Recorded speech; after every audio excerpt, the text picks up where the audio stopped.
Bonjour à tous, bienvenue dans votre émission Direct Santé. Direct Santé qui vous parle tous les jours de pathologie, de traitements ou encore de gestes nécessaires pour préserver une bonne hygiène de vie. Ce matin, nous allons tout savoir sur l'urticaire. L'urticaire qui est une affection cutanée caractérisée par des plaques qui démangent la couleur, la taille, la forme et la persistance de ces éruptions peuvent varier considérablement d'un cas à l'autre. Donc selon la situation, il peut être localisé sur le visage, le tronc, les bras ou les jambes. Donc tous ces gonflements sont associés à ces boutons. Donc les causes de l'urticaire sont souvent très difficiles à identifier, mais nous allons en parler dans un instant avec Dr Julienne Teclisso qui est dermatologue et allergologue qui est avec moi pour nous informer, pour nous expliquer un peu ce que c'est que l'urticaire. Mais avant ça, place à la Minute Sport.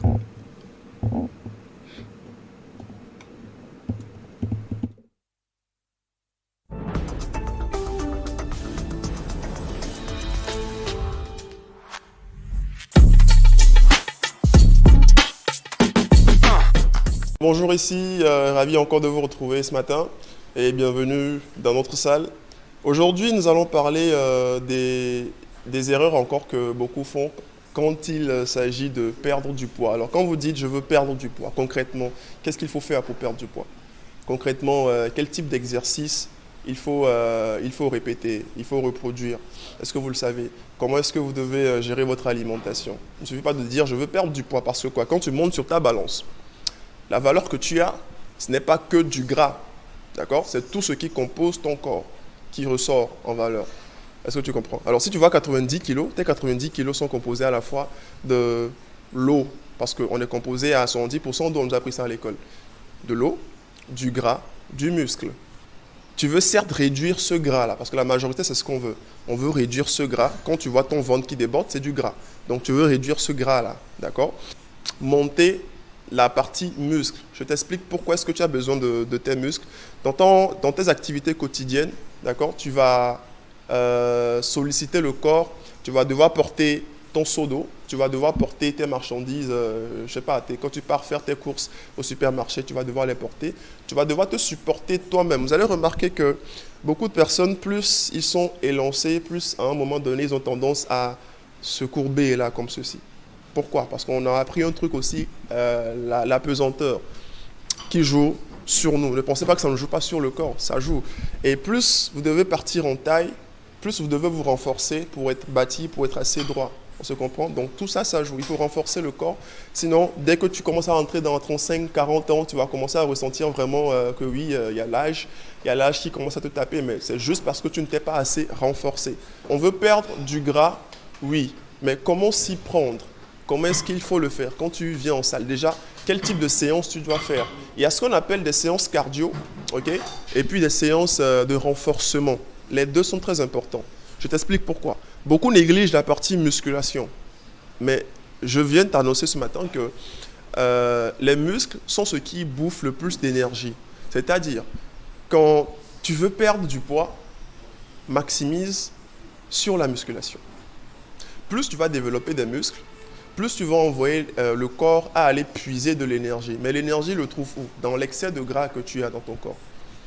Donc tu veux réduire ton gras, mais beaucoup dans la musculation. Mais là, ça ne suffit pas. À côté, il faut que tu aies des activités d'ordre cardiovasculaire, c'est-à-dire ce qu'on appelle des exercices cardio. C'est tout ce qui va être course sur le tapis, ou encore je fais du vélo, ou encore je fais de l'aérobic, des séances de Tabata et tout ça, vous connaissez un tout petit peu. Il te faut un combo des deux. Le cardio va travailler ton cœur. Tu as besoin du cœur. Regarde-toi, aujourd'hui, si tu essaies de prendre 2 étages, tu prends les escaliers, 2 étages, tu es essoufflé, tu es fatigué. Mais c'est pourquoi? Pourquoi? Parce que tu as un déficit au niveau cardio. Donc, il faut que tu travailles ce côté. En fait, le sport, c'est un ensemble, c'est un tout. Ça te permet d'atteindre ce qu'on appelle le bien-être. Voilà. Le sport, oui, cardio et puis musculation. Et en plus de ça, dans ton assiette, il faut que tu varies, que tu aies des légumes, que tu aies, des protéines, que tu aies ce qui est glucides. Par contre, on a la mauvaise habitude ici en Afrique de manger trop de glucides. Je vais aller me servir du haïmolu, je vais prendre pour 300, pour 500 et un peu de poisson à côté. Mais quoi, haïmolu, là, le riz, c'est du glucide. Et si tu prends 500 de glucides, tu vas éliminer ça quand? Le glucide t'apporte, le glucide apporte beaucoup de gras. J'explique comment ça se fait. Quand tu consommes tout ce qui est riz, une fois dans le corps, le glucide, c'est du sucre, mais lent. Il y a ce qu'on appelle sucre rapide, et puis il y a sucre lent. Le glucide, c'est du sucre lent. Quand il va dans le corps, ce qui est sûr, c'est du sucre. D'accord? Le corps va prendre la partie énergie dont il a besoin pour t'aider à fonctionner. Mais une fois qu'il a pris cette partie, tout le reste, qu'est-ce qu'il fait avec? Il stocke.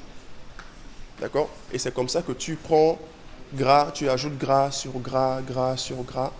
Jour après jour, vu que tu accumules du sucre, okay, du gras dans ton corps, bah, à un moment donné, tu te rends compte que oui, j'ai plus mon poids d'avant, j'ai pris des kilos, et puis tu décides d'aller perdre tes kilos en salle, n'est-ce pas? Voilà. Et quand tu viens, qu'est-ce que tu dois faire? Comme je viens de le dire, c'est cardio, musculation. Ne néglige pas la musculation. Beaucoup font rien que le cardio, mais ça ne suffit pas. Cardio, musculation, tu revois ton assiette et tu es OK. Moi, je te dis à la prochaine. Ciao, ciao.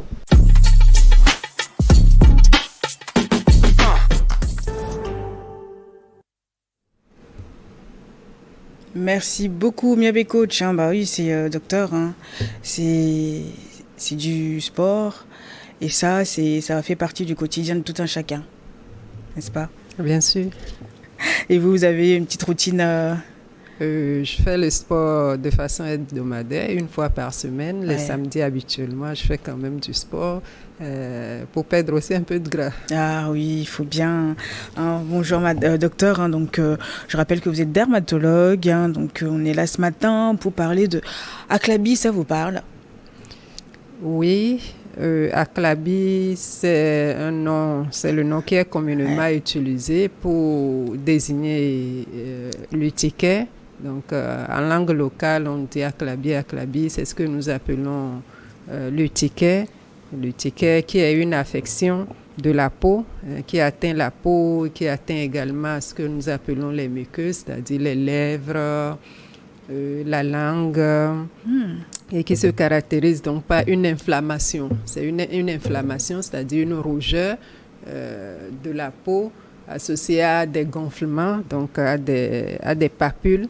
Donc il y a une rougeur, il y a un gonflement des papules et qui vont apparaître soudainement, brusquement, qui vont persister quelques minutes à quelques heures et qui vont disparaître ensuite sans laisser de séquelles. Donc, c'est ce que nous appelons communément urticaire. Donc, ça n'a rien à voir avec l'eczéma? Non. L'urticaire n'a rien à voir avec l'eczéma. Le spécialiste arrive à faire facilement la différence entre une urticaire et un eczéma qui, par contre, bien que va donner également des rougeurs, peut donner des papules également, c'est-à-dire des gonflements ou des vésicules, c'est-à-dire des gonflements, cette fois-ci avec du liquide dedans. Mais l'eczéma ne va pas disparaître soudainement. Elle va persister sans traitement, elle va persister quelques semaines à quelques mois. Elle peut même s'aggraver. Contrairement à l'urticaire qui va apparaître, il va disparaître et réapparaître par la suite. Et l'eczéma va être également localisé à une zone, souvent à une zone de contact. Donc ça va suivre un contact mal supporté. Et du coup, le spécialiste fait quand même assez facilement la différence entre les deux.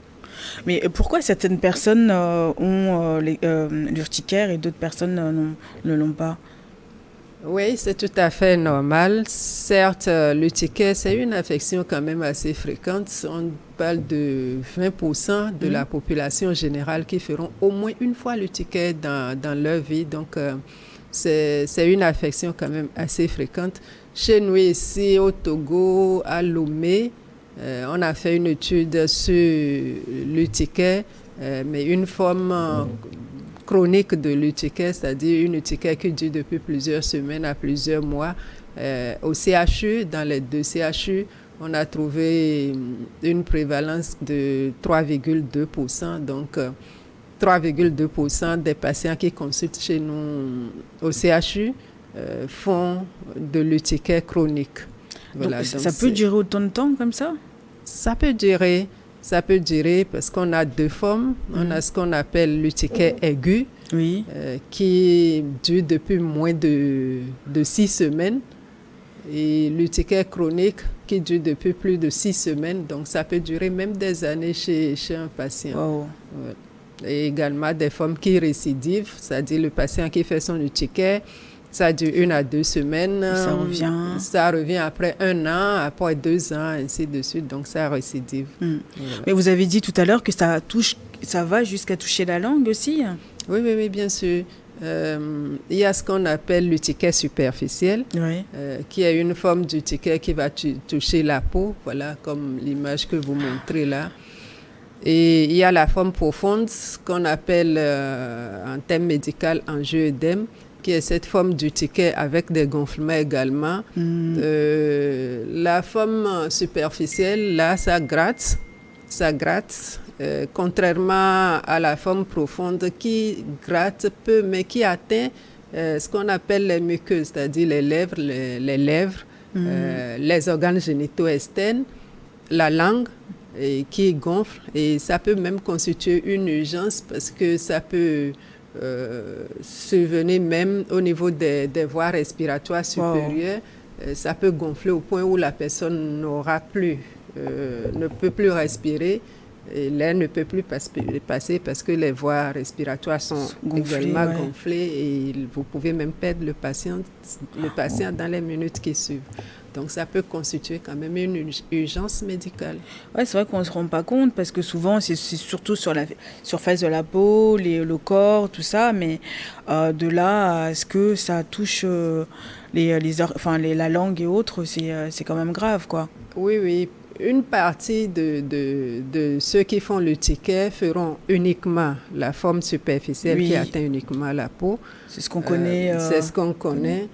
Une partie en feront uniquement la forme des muqueuses, c'est-à-dire des lèvres, des organes génitaux. Et une autre partie, un certain pourcentage, qui feront les 2 formes à la fois, autant le superficiel que la forme profonde. Oh là là. J'imagine la forme profonde, là, ça doit être vraiment horrible, quoi. Oui, c'est pas agréable. C'est pas agréable du tout. Et comment ça se manifeste, ça ? Alors, ça commence comment ? Alors, comme je l'ai dit, ça commence par une rougeur. D'abord, le patient se gratte, un prurite, donc il se gratte. Ça gratte, il gratte un endroit donné. La rougeur apparaît, les papules apparaissent, donc le gonflement apparaît. Ça va durer quelques minutes à quelques heures. Ça va disparaître et puis ça va réapparaître à un autre endroit. Donc, on a l'impression que ça migre. On dit en termes médicaux, on dira que les lésions sont migratrices. Ça migre et puis l'apparition est soudaine. La disparition aussi, ça va disparaître sans laisser de cicatrices et puis ça va apparaître à un autre endroit. Donc, c'est labile, c'est fugace, ça ne dure pas. Mais c'est pas à force de se gratter et regratter ailleurs, se regratter une autre partie du corps ça se propage comme ça, non ? Ça ne se propage pas, mais ça migre. Vous avez l'impression que ça migre. Ça apparaît là, sur le bras, ça dure quelques heures, ça disparaît, ça va apparaître au dos, ainsi de suite. Ça apparaît à n'importe quel endroit de la peau, même dans les paumes des mains, les plantes des pieds. Là, on n'aperçoit pas vraiment le gonflement, mais la rougeur est quand même assez typique. Quoi. Et donc, du coup, ça, juste par les démangeaisons et après... Les démangeaisons, ça commence généralement par gratter et puis les lésions cutanées apparaissent. Et les démangeaisons, c'est quand même assez désagréable pour le patient. Ça altère vraiment la qualité de vie des patients. Ça peut empêcher le patient d'être bien concentré au service pour son boulot ou bien pour les études. Quand c'est un étudiant, il ne peut pas vraiment suivre ses cours parce qu'il passe tout son temps à se gratter. Pareil pour les élèves. Donc, c'est quand même une affection qui altère la qualité de vie, surtout dans les formes chroniques qui durent plusieurs semaines à plusieurs mois. Le patient ne dort pas bien la nuit parce qu'il a passé toute la nuit à se gratter. Il va au boulot le matin et puis impossible de travailler. Surtout, ça laisse des traces. C'est ça, voilà, des traces sur la peau. Hein. Ça laisse des traces, même si ça disparaît, ça peut apparaître à tout moment. Les moments d'apparition ne sont pas prévisibles, en fait. Ça peut apparaître à tout moment. Mais quelles sont les causes exactement? Alors, c'est la difficulté dans le ticket, c'est de trouver la cause, parce que c'est ça qui constitue en fait la hantise pour le médecin, parce que le diagnostic de l'urticaire est assez facile, on voit, on regarde, on sait que c'est l'urticaire, même si au moment où le patient ne vient pas au moment où le patient vient en consultation, même s'il n'a pas de lésion, de papule que vous voyez, le seul fait de l'interroger, vous faites le diagnostic de l'urticaire, mais la difficulté reste à trouver la cause de cette urticaire. Et tant que la cause n'est pas trouvée, la prise en charge n'est pas parfaite, en fait. Et les causes sont multiples. Elles sont multiples. Ça peut aller d'une allergie à une infection. Et même quand on prend les allergies, là aussi, c'est encore multiple. Ça peut être une allergie médicamenteuse, donc un médicament que la personne prend de façon chronique. Il ne se rend même pas compte que c'est ça qui est à l'origine de son urticaire. Peut-être c'est un patient, il fait beaucoup d'efforts physiques, il rentre le soir, il prend un anti-inflammatoire parce qu'il est fatigué. Il le prend de plus ou moins régulièrement. Il ne se rend pas compte que c'est ça qui est à l'origine de son urticaire. Ou bien une allergie d'origine alimentaire. Et là encore, c'est multiple, c'est varié. Parce qu'on ne sait pas quel aliment exactement. Il ne sait pas. Tout aliment peut être responsable d'une urticaire. Et quand c'est encore plus compliqué quand le patient a l'habitude d'acheter à manger. Il ne connaît pas la composition du repas. Et c'est peut-être un seul ingrédient dans cet aliment qui est responsable de son urticaire. Voilà, donc les causes alimentaires, les causes médicamenteuses, même l'environnement des acariens, par exemple, les acariens qui sont des petits insectes que l'on ne voit pas à l'œil nu, qui se trouvent souvent dans la poussière de la maison, qui peut être responsable... Dans les matelas aussi. Dans les matelas, voilà, qui peut être responsable d'une urticaire. Passer ces causes, il y a les causes infectieuses. Vous pouvez avoir une parasitose, une infection par des parasites qui peut être responsable d'une urticaire. Une infection virale comme une hépatite B qui peut être également responsable d'une urticaire. Hormis ces causes, il y a également les urticaires à la chaleur. Ouais. Les urticaires au froid. L'humidité aussi. L'humidité, donc il y a beaucoup de causes. Et ce qui est difficile, c'est de trouver la cause chez ce patient. Encore que chez un patient, il peut y avoir plusieurs causes. Chez le même patient, il peut y avoir plusieurs causes.